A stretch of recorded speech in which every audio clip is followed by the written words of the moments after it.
I never thought I would do a Forbidden Fruit video on the Zelda series, mainly because I never thought there was anything I could add to either enhance or improve the franchise. However, after seeing some missed opportunities in Skyward Sword, I felt I could actually do a Forbidden Fruit video on the subject. Let me start with what not to change.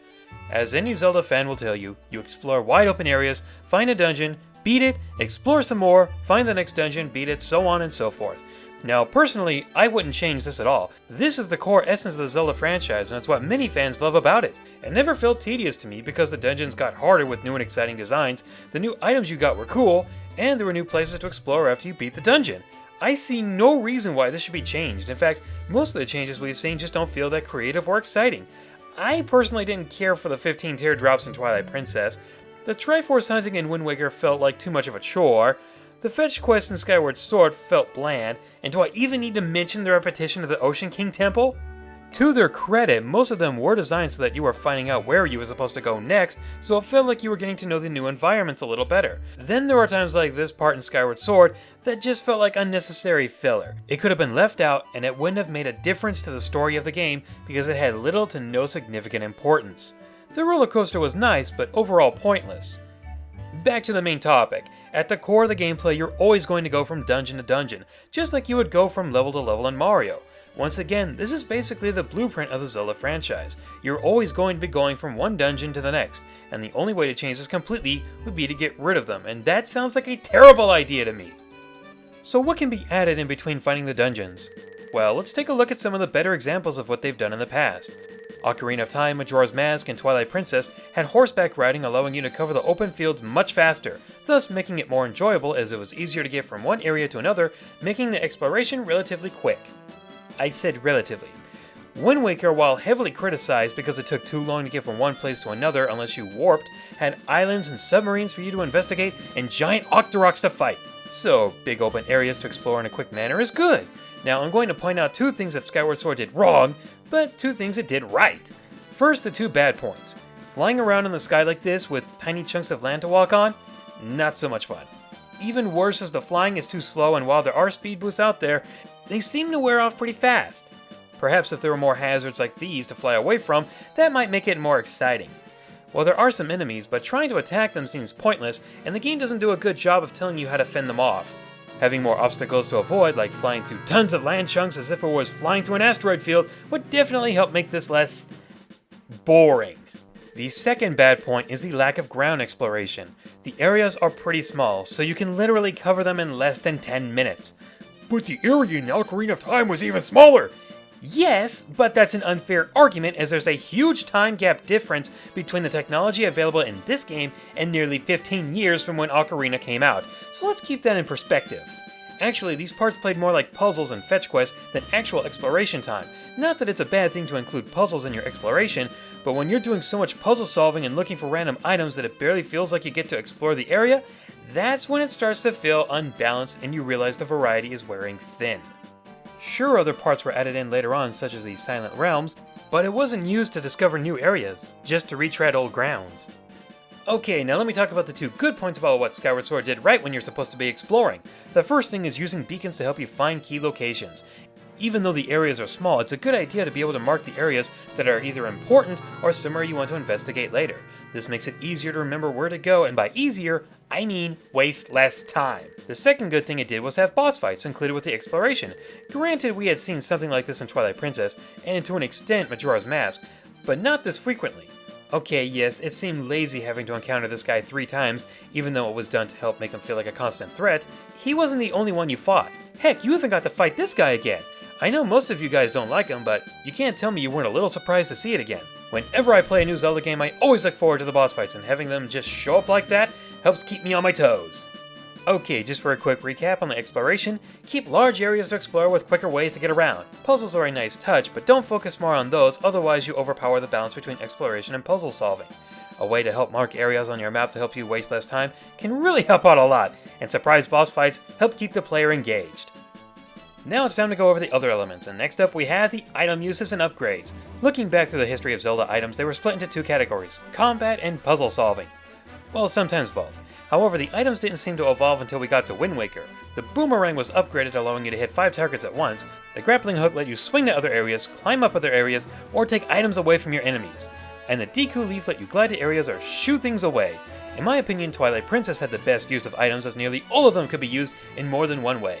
If you weren't using the item to solve a puzzle, you could use it as a way to attack. Yes, even the spinner most of you thought was worthless could be used to kill off smaller enemies. Because the items had both properties, it made the items more likely to be used. Obvious, right? Well, let's look at what Skyward Sword did to make its items more diverse. The Beetle Glider. Excellent example of how to make an item useful for both puzzle solving and attacking. Sadly, it's the only new one to do it. The Gust Bellows was mostly used for problem solving and blowing away huge piles of sand and dust. And the Whip? Be honest, besides the 4th and last dungeon, how many times did you use this item? Yeah, you could almost count the times you used it. What was really disappointing is that it said it could even be used to snatch items away from enemies, but in my attempts, it only worked in that one part of the 4th dungeon and on certain enemies. I thought it would work like the grappling hook did in Wind Waker, especially since it could take items away from nearly everything.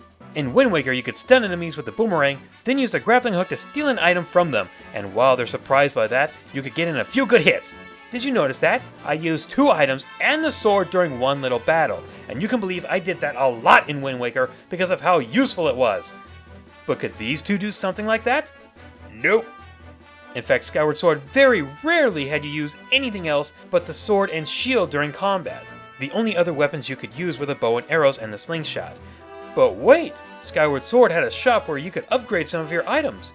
Well, you can't upgrade the Gust Bellows or the Whip, and I think that's a missed opportunity right there. This could have been used to make these 2 items more useful. Imagine this, upgrading the Whip to do what it said it would do, and another upgrade for it to give it some sort of electrical shock to stun the enemies for a few seconds. For the Gust Bellows, it could store up some air, then release it in a powerful blow that could knock an enemy on its back.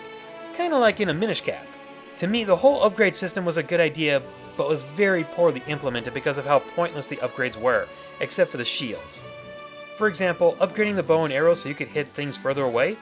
Now, why would I go looking for the treasures to increase it if the default arrow could hit an enemy all the way from here and still kill them in one hit?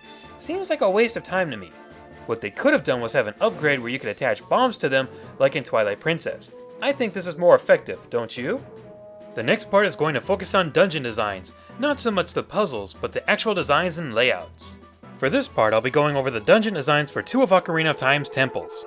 I want to show you some things that make the Forest Temple an excellent example of how to design a Zelda dungeon, and why so many people, myself included, just hate the Water Temple. The Forest Temple is unique because most dungeons seem to have only one design to them, either a color, wall surface, etc. Yeah, I know, it's to fit the theme of the dungeon, but it doesn't hurt to implement other settings that change things up. I feel the Forest Temple is a prime example of not only how to make a good dungeon, but also in terms of its design. First up, the rooms feel different. Yes, I know some rooms repeat the same design, but compared to other dungeons, it's one of the most diverse dungeon environments you'll see in a Zelda game. For one, it takes place both inside and outside of what appears to be some sort of art exhibit or something. The rooms also change from colors to rotating rooms to the ceiling falling to the spinning room, and there's a bit more of a darker and lighter setting in the rooms depending on where you are. The puzzles are also some of my favorite for how well they use the main item in said dungeon, such as the paintings and the rotating fire arrow shot. In short, it does a lot to hold your interest, because if you're going to be in a place for 30 minutes to over an hour, then you need to change the settings so the player doesn't start to feel a little bored looking at the same thing. Other good examples of this would include Dragon Roost Isle from Wind Waker, and of course, the Ancient Cistern from Skyward Sword. Best water dungeon ever! Okay, so now it's time to go over why the Water Temple is often regarded as one of the worst dungeons in Zelda history. One misconception about it is that many people say it's hard. The Water Temple isn't hard, but it does make the player feel confused. They're confused because it's a multi-layered dungeon, and sometimes it can be a little confusing to know exactly where you're supposed to go, especially if it's your first time playing it. Yes, notice that I haven't brought up the Iron Boots because the 3DS remake got rid of that problem, so there's no point in talking about that. What I can talk about is how most of the rooms seem to send you back to the main pillar room. You see this place so many times, you just can't wait to leave it, and most of the rooms suffer from what I said earlier about having the near same design. I swear, the only 2 rooms that look different are the Dark Link boss fight room and the snake-shaped water room. Oh, and did you notice that when you beat Dark Link, the room starts to turn into the same design as all the others? Ugh, Oh, but the Forge Temple did that too. Yeah, but nowhere near as many times as the Water Temple. In fact, once you defeated a Poe that had a torchlight, it would go back to the center of the room, almost as if it was a progress check.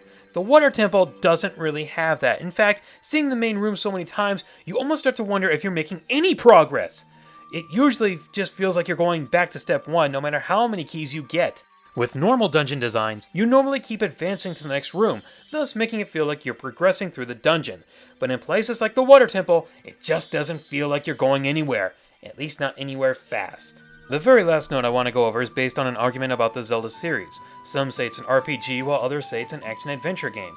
To me, the only one that feels like an RPG is Zelda 2, The Adventure of Link, since defeated enemies earn you experience points so you can increase your stats. If they wanted to change the formula a little, they could try to bring this element back, but why stop there? Why not have some characters actually join you on your quest for once? And I don't mean the Four Swords games, and your information partner. Imagine if a Zora or a Goron teamed up with you in the battles. Hey, I don't think it's that far-fetched, and if that info from DidYouKnowGaming.com was accurate, they did try to plan something like that for A Link to the Past, so it has crossed their minds at one point. Furthermore, since the January 23rd Nintendo Direct did say they wanted to change the single player, this would definitely make sense. Zelda can definitely change without losing its identity. There's still a lot they can do with the series, and the fact that they always want to try and think about what they can do to change it is reassuring that they always make an effort. But I do feel that there are some things that just shouldn't be changed, but adding in new elements are always welcomed, as long as they're fully thought out and are used to truly enhance the game.